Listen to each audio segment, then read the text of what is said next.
So the overall topic, failure, one of the things that I was thinking about as my life was evolving and I was becoming more seasoned and professional, if you will, I was constantly reminded of the things that I'd gotten wrong.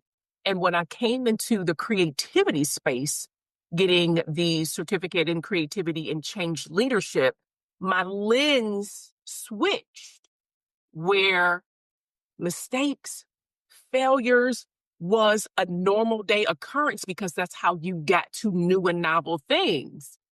And a light bulb went off.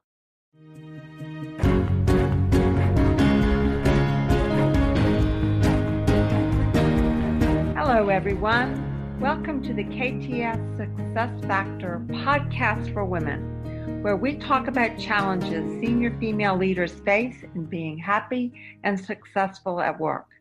I'm your host, Dr. Sarah E. Brown. My guest today is Dr. Tamara McMillan.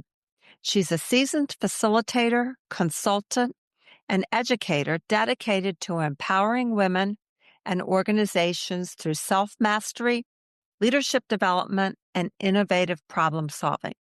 With a PhD focused on the impact of failure and how creativity and resilience can be leveraged to overcome setbacks, Tamara equips individuals and organizations with universal strategies ideal for personal and professional growth. Welcome, Tamara. Thank you so much, Sarah, for having me. Well, we're going to talk about your dissertation because that's a very interesting topic. But before we get to that, tell us a bit about your background before you started your PhD program. Oh, my background is varied. I believe that's one of the things that have added to my superpower. But I started my career out in business, primarily corporate America, where I really cut my teeth on this notion, this idea of good customer service. I've done the things in advertisement. I've done the things in the computer space, executive sales and pharmaceuticals, and then in higher education. And what prompted you to go back to get your doctorate?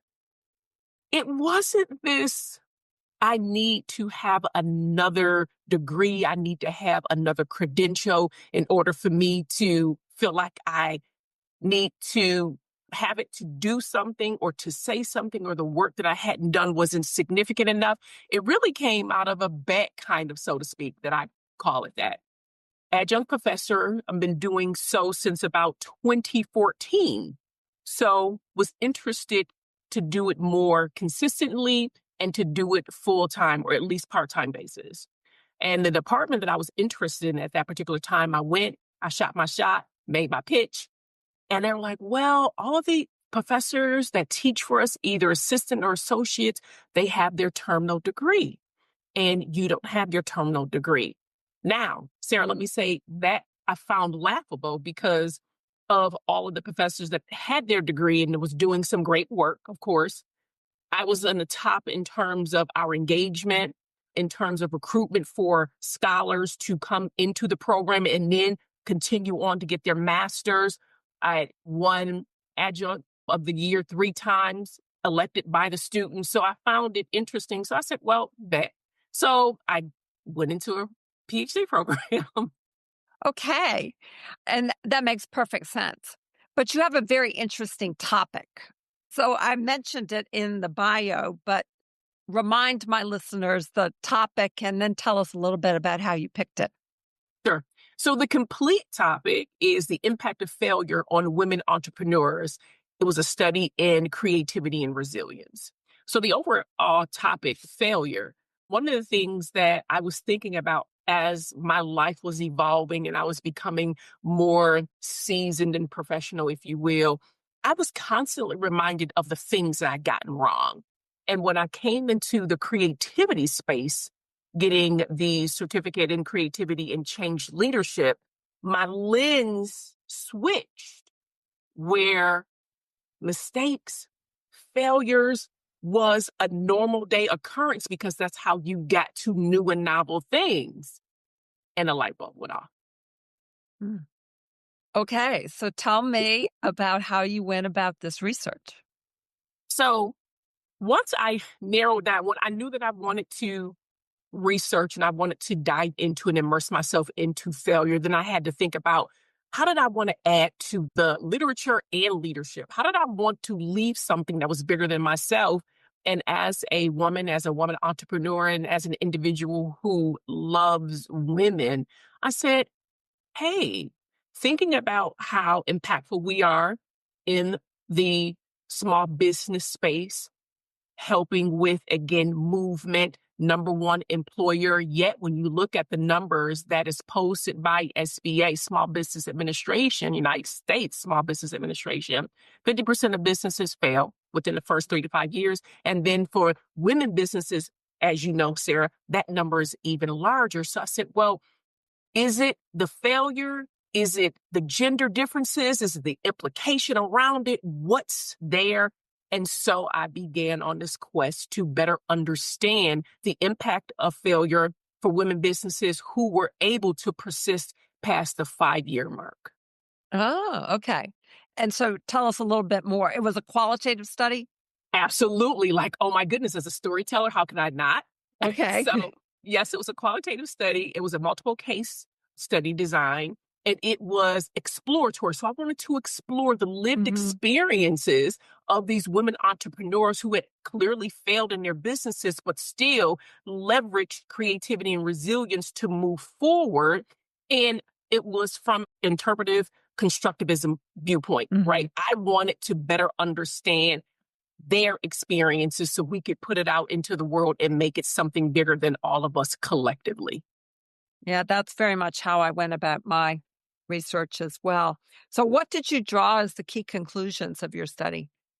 So I'm going to give you three of the overarching themes. There were a total, there was more than that, but for the sake, of this particular conversation and giving your audience something to sink their teeth into, first and foremost, all of the women, hands down, came to the realization that they needed to, after coming to a redefinition of self, they redefined what failure was for them.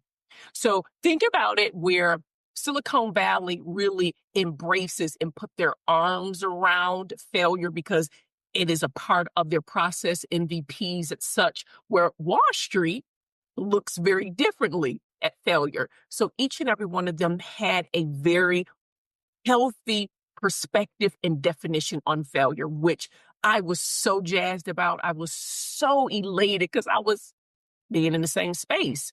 So that was a wonderful thing that I found. Can you give me a for example about how one redefined it?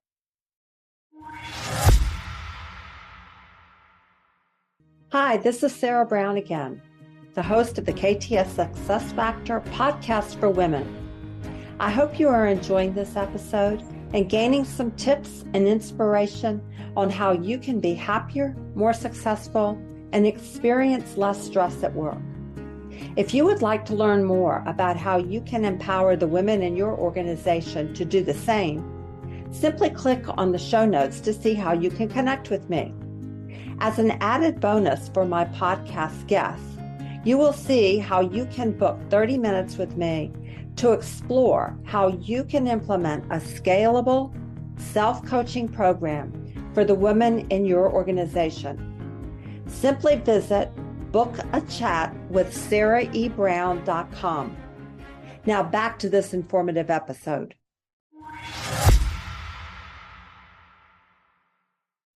One said she's redefined failure so much so she doesn't even call it failure. She calls it a necessary step. Okay. Right? So a necessary step. So looking at it as an opportunity that can be leveraged for the benefit of not only her, but for the clients and the work that she was specifically doing. Okay. So that was one, is redefining failure. So what were the other two?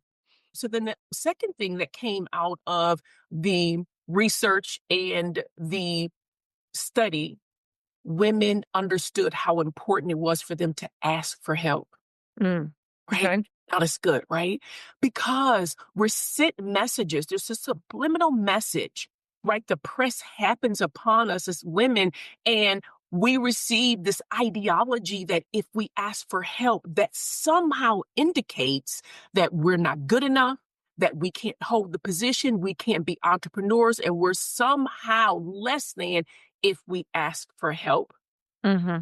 And then the next one was this notion, this idea, and I really love this one, of being persistently flexible. Being persistently flexible in their goal to being an entrepreneur and the ways in which it looked, it was not rigid. It wasn't one way. And if it was in that one way, then it meant it was the highway.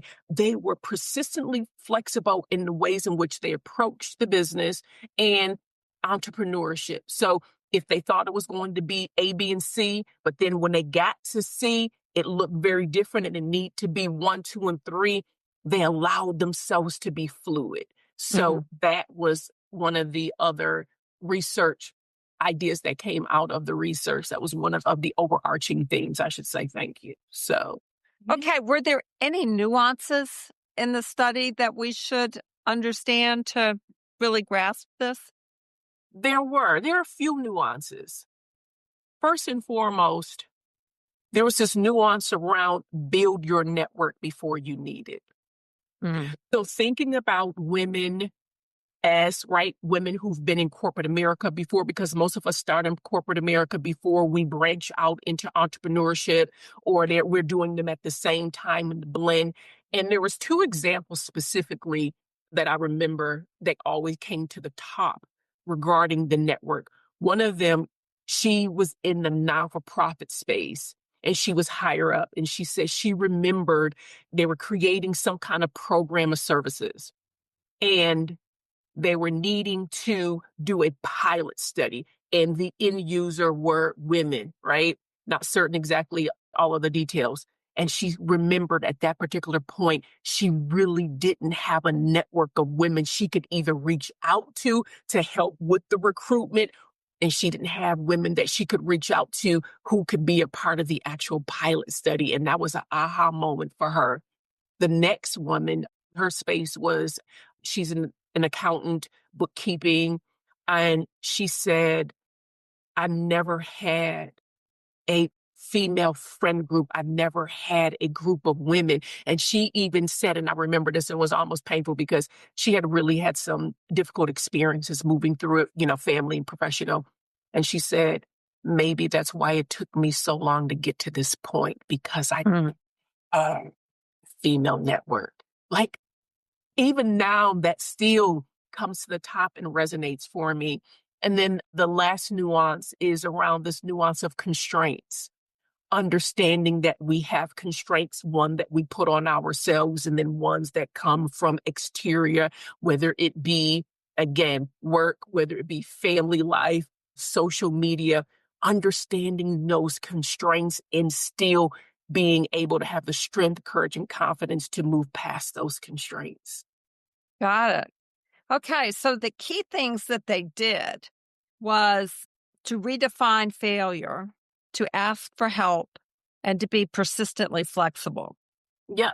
And in addition, they were building their networks ahead of time, or they learned that they needed to do that, and they needed to fully understand their constraints.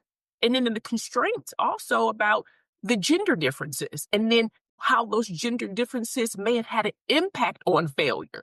So one of the women talked about how she had a friend who was also an entrepreneur, but she was married and had children. And then it was her husband's expectation that she was supposed to be, the wife and the mother first, and then the entrepreneur second. So if she needed to go to any networking events, if she needed to do anything to kind of, be out building the business, those things all had to be done on a particular timeline. And so that way it didn't encroach upon her family life, her husband, or he would have gotten mad because he had gotten mad. So just those kinds of differences, and being able to resolve and reckon with them and look at them and how it's impacting us as entrepreneurs, and being able to have open and honest conversations about it. So are you doing anything now other than being on the faculty? I am. I am. It's like, So tell us about your business. Yes. So there's two aspects of the business. The first aspect I'll speak to is relative to the work with women. So we have a community where we afford women a brave space to lay their burdens down as they are navigating what's next. Most of them are middle career, middle-aged women who are looked up and realize, there's something more, there's something that I'm missing, and I really can't put my hand on it.